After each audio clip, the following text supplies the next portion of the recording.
E os liberais, principalmente os libertários, saber. Eu acho que isso tem tudo a ver com o que o Rothbard fala lá no finalzinho da Ética da Liberdade, né? Você pode entrar na política, você pode se envolver, o que você não pode é perder o rumo do que você quer, né? Você não abrir mão do objetivo que você quer, que é diminuir o tamanho do Estado. Por mais que a gente não diminua, mas você está todo dia, que é o que você faz, né? Todo dia você está batalhando para ele não aumentar, já é um processo de redução do Estado. Adriano, agora você entrou num ponto espinhoso que é a minha maior briga. A galera que é libertária, anarcocapitalista, ela tem uma parte nojinho. Ah, eu não quero, se deixar não anda nem na calçada porque é pública. Aí eu faço a seguinte reflexão, né? O cargo que eu ocupo, se não tivesse eu, seria ocupado? Ele existiria? Não existiria? Então, Ele o que, que é existir, melhor? ia ser um comunista que ia estar Pois, pois então, arrebentando a gente, cara. eu gosto do filme do Star Wars, quando uma navezinha ela entra no globo da morte e ela destrói de dentro para fora.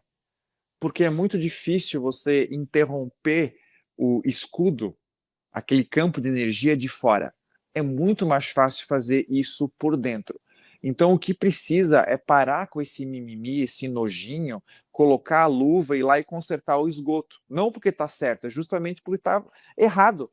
Se tivesse tudo certo, se eu concordasse, eu não precisaria fazer parte. Ah, tu gosta de fazer o que tu faz? Cara, eu odeio isso aqui é um nojo.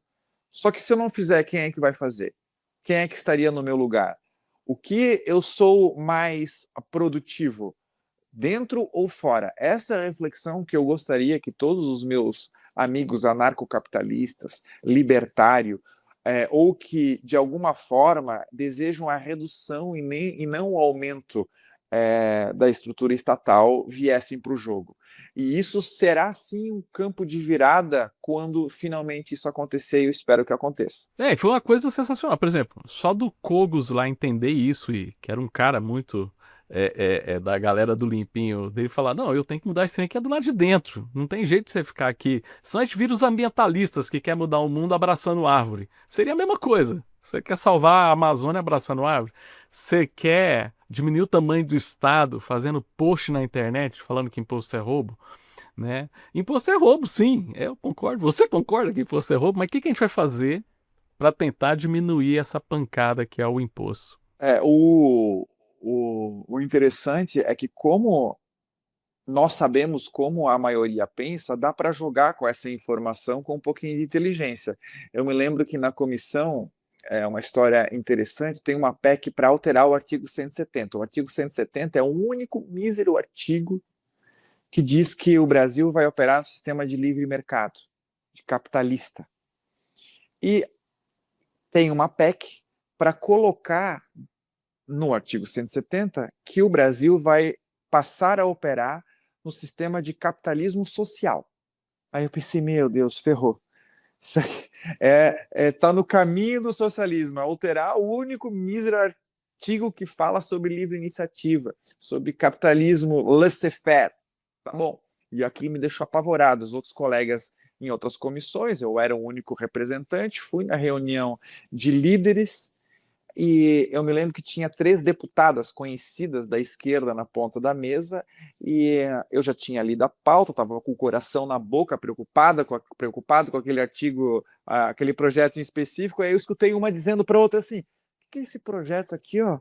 A PEC, inserir capitalismo social no artigo 170, eu vi uma murmurando para outra, e eu escutei, estava do lado. Aí eu muito que rapidamente me deu um estalo, eu falei assim, olha aí, ó, finalmente vão colocar na Constituição que o capitalismo é social. Elas olharam para mim e falaram assim: somos contra, somos contra, somos contra. Cara, não, para que você meteu essa, não, velho. Não, mano, você é louco, mano, você é louco, velho. Mas somos contra, somos contra. O projeto saiu de pauta e nunca mais entrou, entendeu? E essa Foi genial, jogada genial, meu. é psicologia reversa, Adriano. E essa é uma baita vitória silenciosa, entendeu? Cara, muito bom. Porque aí, se o cara for inteligente, ele consegue fazer essas manobras. Porque assim, tem vezes que votar não é votar sim.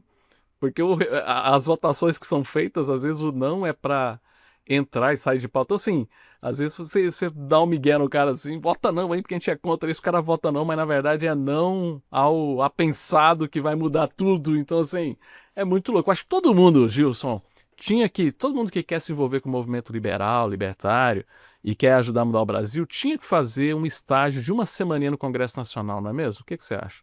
O cara vê como é que o pau quebra lá mesmo. Como é que é o mundo real da política? Cara, eu não sei como as pessoas que, inclusive, são da elite cultural e financeira do Brasil, vamos pegar aí 5% da população. Hoje, somente 5% da população ganha mais do que 15 mil reais. Se você pegar essa faixa, elas não têm a mínima ideia do que acontece e como acontece aqui. E para mim não tem sentido nenhum isso, e também olhando para trás é uma crítica que eu mesmo tinha comigo mesmo, porque até 2018 eu também não entendia nada, achava que o PSDB era de direita, inclusive. Você pensa, você pensa o seguinte: qual é a maior conta que você tem a pagar? Essa maior conta é maior ou menor que 40% do que tudo que você recebe? Não existe nenhuma conta que todos os brasileiros pagam que é maior do que a do governo. Nenhuma. E mesmo assim, as pessoas não têm interesse, não sabem, não têm a mínima ideia de como funciona o processo político. E tudo é política, e se continuar nesse caminho que infelizmente nós estamos tomando, os nossos filhos, os nossos netos, eles só vão sobreviver e fazer parte desses 5% em três alternativas: ou passando num concurso público, trabalhando para o governo, ou tendo um cargo eletivo, ou tendo alguma empresa, algum negócio que preste serviço para o setor público. Se continuar nesse ritmo, só será possível se dar bem economicamente nessas três alternativas. E as pessoas, elas não se interessam como funciona esse mundo. Basta elas olharem na televisão aquele empurra-empurra do plenário e elas acham que as decisões são tomadas lá. Para começar, 10, 15% no máximo das leis aprovadas são lá. A maioria são nas comissões, 80, 85%. As pessoas dizem que uma andorinha não faz de verão. Mentira, eu às vezes estou sozinho na comissão com 2 ou 3 parlamentares. O que a gente define lá passa a valer ou não como lei para o Brasil inteiro. Por quê? Tem caráter decisivo, terminativo, conclusivo naquela comissão. As pessoas não sabem o quanto elas pagam, elas não sabem quais as consequências, não sabem nada, não sabem nem como foi construído Brasília. E esse histórico, se tiver tempo, eu até posso explicar, ele é fantástico para entender como é a mentalidade do político que trabalha aqui. Não, fala aí. Desenrola, mano. Salva a gente. É que é o seguinte: Brasília foi construída sem ninguém perguntar preço. Então, eles construíram aqui o Congresso, que tem que ser obrigatoriamente o maior prédio de Brasília, do plano piloto. Nenhum prédio pode ser maior do que o Congresso. E não pode ter árvore, muro que interrompa a visão do poder político, do engravatamento. O segundo maior prédio de Brasília são os ministérios, e nenhum prédio pode ser maior que o ministério, também não pode interromper a visão. As casas, os prédios, perdão, eles são construídos no sistema pilotes, onde as pessoas podem andar por debaixo. Isso socializa a propriedade, o que obviamente também encarece a segurança e a jardinagem. Resultado disso, um caos planejado. Nós temos 1.300.000 pessoas que trabalham em Brasília e só tem 300 mil leitos. Por isso que existem as chamadas cidades satélites. Você empurrou as pessoas para longe, aí você tem que ter um posto de saúde, uma escola, as pessoas perdem 1 hora para ir, 1 hora para voltar, reclamam do trânsito, reclamam da poluição, reclamam das mortes que acontecem no trajeto, porque os políticos limitaram a construção dos locais onde as pessoas gostariam efetivamente de morar. Aliás, um apartamento aqui que no meu estado custa 350, 400 mil reais, aqui custa 8 milhões. O aluguel lá é 1.500, 2 mil reais, aqui é 7 mil, 8 mil reais. Por quê? Para limitar propositadamente o acesso. Aqui chegou o ponto, Adriano, de eles chegarem aqui na época dessa construção e falarem assim: pô, seria legal colocar um lago aqui, né? Pronto, fizeram um lago, sem perguntar preço, 12 quilômetros quadrados. 12 quilômetros quadrados, artificial. Aí depois fizeram o lago e pensaram: puxa, agora vamos fazer as pontes. Aí fizeram as pontes bilionárias, entendeu? Aqui, para ter ideia, tem a segunda maior frota de embarcações de luxo, iate, jet ski, lancha, do Brasil. Só perde para o Rio de Janeiro. E Brasília não produz nenhum prego, não tem um sistema produtivo, não tem indústria. Aqui ou é setor público ou são órgãos, pessoas, empresas para atender o serviço público. Arquiteto, taxista, restaurante e etc. Então, Brasília, ela vive num mundo paralelo que não conhece a realidade de um país rural, que 80% das cidades tem menos de 20 mil habitantes. Eu saio da minha cidade, onde as pessoas fazem fila no dia do pagamento do INSS para pegar o dinheirinho físico, certo?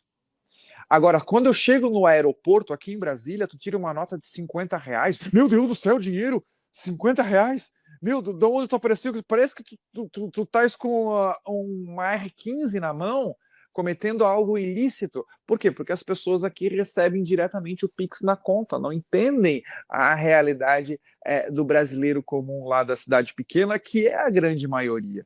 Então, quando se fala que Brasília é a Disney, ou que é Mordor, ou que é um mundo paralelo, isso tudo é verdade. E o histórico é esse. E aí a pessoa vai para aí, para esse mundo diferente, paralelo, e acredita que ele consegue, com uma boa benevolência, porque assim, eu quero ouvir tua opinião, pra gente caminhar aqui pro fim, mas eu preciso ouvir tua opinião. Tem muita gente também que acha que tá fazendo certo, tá fazendo legal. Nossa, vamos ajudar. Às vezes não é nem assim, a gente fala de oportunismo, de compra de votos, de clientelismo, mas existem algumas pessoas que acreditam que estão fazendo bem. Não, se eu proibir isso, vai trazer mais segurança para as pessoas. Eu acho que existe um número grande em Brasília de gente que pensa assim, por mais que a ideia tá errada, né, de achar que o Estado, com uma lei, vai salvar a vida de alguém, vai resolver algum problema, que é essa combinação de pessoas que acabam formando esses escalões aí do governo que acabam sustentando essa ideia de intervenção estatal, hein, Gilson? Eu diria que quando eu falo de formação do Congresso, eu sempre digo que aqui a metade é incapaz e a outra metade é capaz de tudo. E é engraçado.